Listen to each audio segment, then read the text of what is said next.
Jangan takut ihram, tengok saf dah elok, okey. Istau lis-solah atau sawu sufufakum.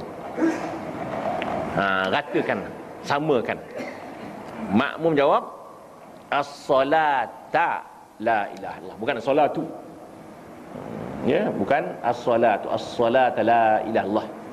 Maknanya sempurna dirikanlah solat dan tiada Tuhan melainkan Allah.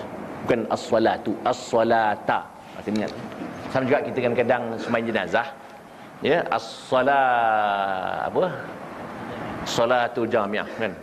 Kan as-salata. As-salata jamiah. Mana sallu as-salah. Semayanglah Tuhan sebagai suatu semayang, hal keadaannya berjamaah. Jadi as-salata jamiah, bukan as-salatu. Selalu buat silap. Banyak kena betulkan balik.